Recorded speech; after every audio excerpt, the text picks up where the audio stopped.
नमस्कार। कभी ऐसा लगा है कि पैसा बचाना नामुमकिन सा है।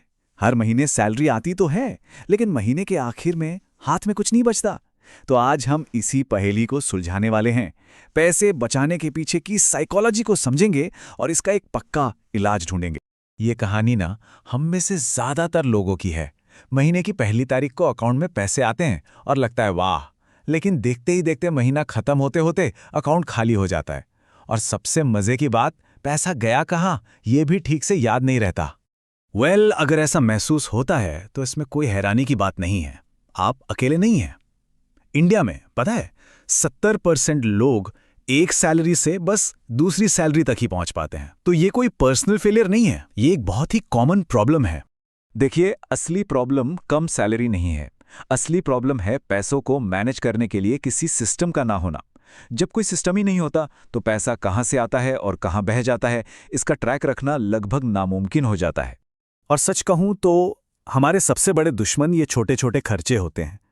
स्विगी जोमैटो पर एक टैप, अमेज़ॉन पर एक क्लिक, या दोस्तों को फट से किया हुआ एक यूपीआई पेमेंट।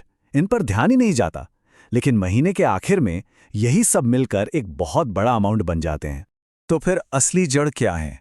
प्रॉब्लम उस फॉर्मूले में छुपी है जिसे हम में से ज्यादातर लोग अनजाने में इस्तेमाल करते हैं।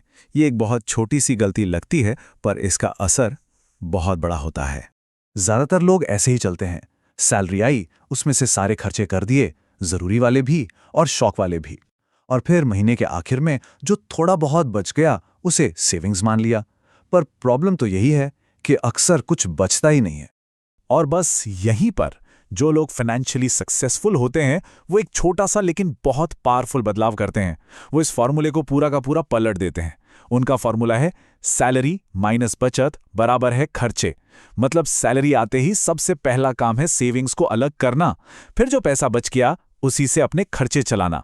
बस ये एक छोटा सा बदलाव फाइनेंशियल लाइफ को पूरी तरह से बदल सकता है।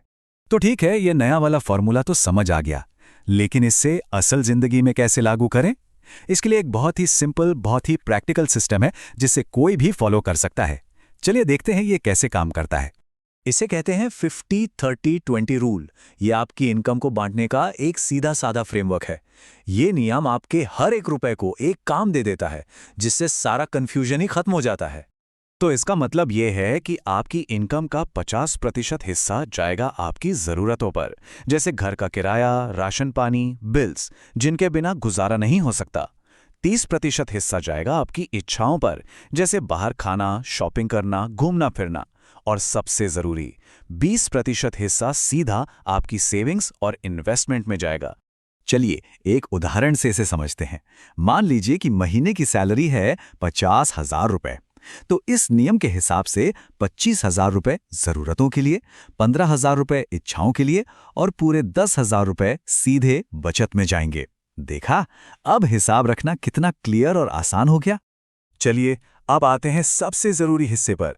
इस सिस्टम को चलाने के लिए सिर्फ अपनी विल पावर पर डिपेंड नहीं रहना है। हमें टेक्नोलॉजी का फायदा उठाना है और अपनी सेविंग्स को ऑटो पायलट मोड पर डालना है।